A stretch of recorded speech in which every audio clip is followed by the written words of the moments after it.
Tatlong ugali ng lalaki na dapat mahalin. Meron ba ako niyan? Bago ang lahat, ako po si Jen Balano. Kasama ko ang aking asawa. Ako nga pala si Jan Balano. Magkwento ka naman, Tart. Tungkol saan ang kwento natin? Tungkol sa kung paano tayo nagkakilala. Hello! Kamusta naman po kayo dyan? Meron nga pala kaming ikukwento sa inyo. Gusto niyo bang malaman kung paano kami nagkakilala ng aking napangasawa ngayon? Una sa lahat, ikaw? Ako. Nagkakilala po kami dahil sa kaklase ko. Sino nga ito? Si Kajubi. Jovelyn Jubilin Bilyatan. Bilyatan. Nagkakilala po kami kasi pag bakasyon, dito siya nagbabakasyon sa Paliparan, Dasmariñas, Cavite. Kapitbahay nila. Kapitbahay nila yung Kapitbahay namin ng classmate niya na si Joby. Kasi yung kuya niya, yung kuya niya po mismo ang kapitbahay namin kasama ang asawa niya. Nandun lang siya na magbabakasyon sa kanila. Nabanggit niya sa akin, kaya ako nakilala tong aking napangasawa. Nabanggit niya sa akin, sabi niya, "Kuya, may papakilala ako sa iyo."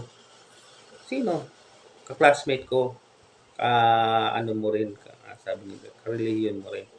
Sige, bigay po sa kanya yung number. I-message. Dati kasi hindi pa naman uso ang Facebook, Friendster. Kailan lang kasi naging uso yan. Ang uso lang dati, text lang. Textmate, yan lang po. Binigay niya sa akin yung number niya. Yung number ng napangasawa ko ngayon na si Jen Balano. kapatid na Jen. Diretso. Kaya iningi ko sa kanya, nung mabigay na sa akin yung number, tsaka ko siya minessage. Sumasagot naman siya, nagre-response naman kahit paano. Una kong text sa kanya, kamusta? Tapos nagtanong siya sa akin kung sino to.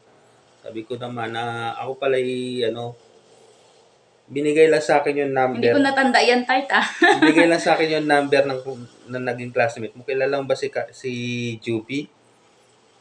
Juby Bitan ba? Bilyatan ang apelyido.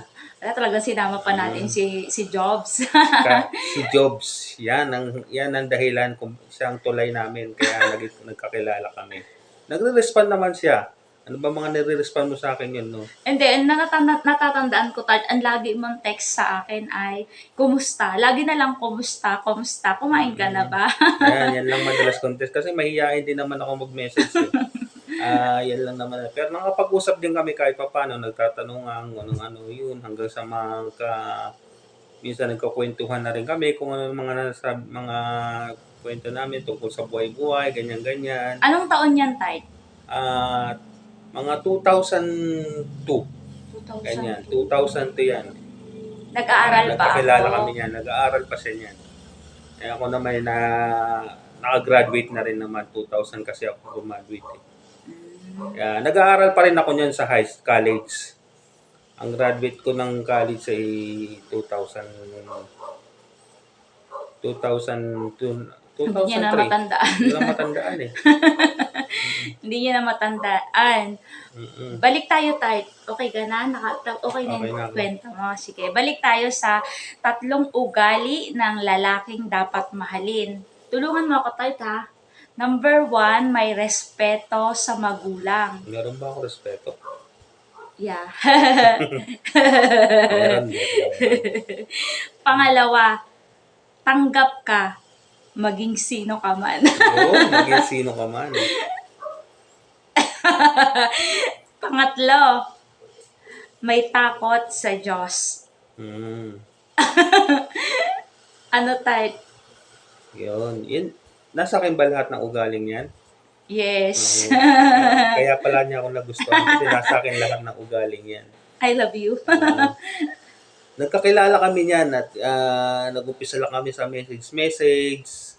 Hanggang sa makaalis ako papuntang abroad. 2004 ako nakaalis papuntang abroad. Nawala kami ng communication. Hanggang nagkaroon kami ng communication niyan, yung nagkaroon na ng Yahoo Messenger. Yan ang ano niya sa akin. Pero alam ko pa rin yung number niya. Natatanda ko, minessage ko siya sa number niya. Kaya kahit nasa international ako, yung number niya, yung message ko, natatanggap niya pa rin. Kaya nalaman ko rin yung Yahoo Messenger niya. Pero Tart, isang taon tayong walang communication. Hindi ko alam kung bakit. Nakalimutan ko na. Ito pa nga ang dahilan. Makinig kayo sa love story namin. Maganda to. Mga kaibigan. Ito ang dahilan. Matagal kami nawala ng communication ni Jen. Tagal yun. Siguro mga 2 taon. Nagulat na lang ako kung bakit niya nalaman yung birthday ko. Bigla na lang siya nag-message sa akin. Yun pa rin yung number mo? Binati niya ako ng happy birthday. Hindi ko naman binabanggit sa kanya kung bakit nalaman niya yung number. Ewan kung nabanggit ko sa kanya o nalaman niya. Alam ko yung birthday mo eh. Hindi ko makakalimutan. January 31. Binati niya ako sa birthday. Sabi ko, yun, doon kami biglang nagkaroon ng communication. Binati mo ako ng birthday ko Paano mo nalaman yun? Nabanggit ko ba sa'yo? Wala mo lang ako binabanggit. Sabi ko ganun. Pero alam ko, nabanggit ko siguro sa kanya. Yan ang kasi matagal na kami nagka-text-text, nagme-message. Kaya yun. Doon kami muli nagkaroon ng communication hanggang magtuloy-tuloy na. Yan, message lang. Pero hindi pa naging kami yun hindi pa kami nagkikita yun. Nagkita kami, ito na. 2008, yung magbabakasyon ako sa Pilipinas. Mga, yata yun mga August yun. Kasi kailangan September, makabalik na kami. August yun. 1 buwan lang ang bakasyon ko. Doon ko siya kinontak na kung nasaan siya. Nagtatrabaho doon siya sa South Mall. Sabi ko, dati din naman ako nagtatrabaho dyan, kaya alam ko yung South Mall. Hanggang minessage ko siya, pwede ba tayong magkita? Hindi pa sumasagot. Siguro wala pa yung ate niya, kaya hindi pa sumasagot. Maya yung sumagot na. Sabi niya, oo, sige, pwede tayong magkita. Saan tayo magkikita? Sabi niya, sa SM South Mall tayo magkita. Hindi ko yan tanda. Sige, pupuntahan kita dyan sa SM South Mall. Magkita na lang tayo dyan. Doon kami nag-unang meet namin sa SM South Mall. Kasama ko yung mga pamangkin ko. Kasama niya yung pamangkin niya at ang ate niya. Doon ko yung nakilala ang ate niya. Na si Ate Judith. Yun. Kaya nandun si Ate Tart kasi sahod ko yun. Sahod ko yun. Tinext ko siya nung gabi. Sabi ko, ate, punta ka dito sa sa SM South Mall. Sahod ko, ililibre ko kayo. Kaya, kung wala si ate, hindi tayo mag-meet. Takot kasi ako, Tart eh. Takot ako makipag-meet. Takot kasi maipagkita yan pagka walang kasama. Yan. Doon lang kami nag-meet yun. Hanggang sa hinatid ko na siya nagkahiwa-hiwalay na kami. Naunang umalis yung ate niya at mga pamangkin niya. Hinatid ko na lang siya sa boarding house niya. Hindi nga rin ako pinapasok sa boarding house niya kasi bawal daw eh. Hanggang gate lang ako. Kaya, pero may yung inatid ko siya sa gate, inano niya naman ako sa labasan kung saan sakayan, papuntang ang labasan. Tricycle yun, di ba, Tart? Tricycle ka papunta doon sa loob. Pwedeng lakarin. Ayun, nag-tricycle ako papunta doon. Ang boarding house ko po kasi ay tawid lang ng kalsada sa kabila. SM South Mall, tapos sa kabila, mga boarding house. Doon lang po yung, yung tirahan ko. Hinatid ako ni Janjan nung nagkahiwalay kami ni ate. Sila ate umuwi ng Novaliches, pati yung mga pamangkin ko. Tapos si Janjan, hinatid ako sa boarding house. Tapos kinagabihan, the next ako niyan. Yun, nag-message na ako sa kanya. Nakauwi na ako niya. Sabi lang ako sa kanya, nandito na ako, nakauwi na ako. Yun. Tapos, ayun nga, paalaman na kami, matutulog na, ayun na, gano'n. Nanligaw yan sa akin. Nung nagkahiwalay kami, di ba, kahit tanda mo pa yan? Natatandaan ko, Nanligaw yan sa akin. nung una ako nanligaw sa kanya, Kasi hindi mo na ako marunong pamanligaw, torpe ako eh. Nagkalakas ako ng loob ng manligaw sa kanya, yung paalis na ulit ako. Yun, yung nakaalis na ako, papunta na ulit ako ng abroad. Tapos na bakasyon ko, doon ko na siya niligawan. Sabi niya pa nga sa akin, ibang klase ka, manliligaw ka, nakaalis ka na. So, kasi ganun lang lakas ng loob ko eh, ganun lang. Kaya, yun nga, hanggang sa nagkapalagayan na kami, yun nga, sinagot niya ako ng 2009, November 19. October 19, October 19 ba? October 19. 2019. October 19, 2019. 2009. Yan.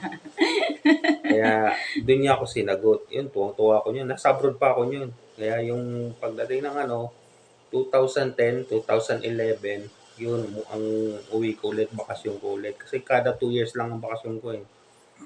Yun nga, kami na yun.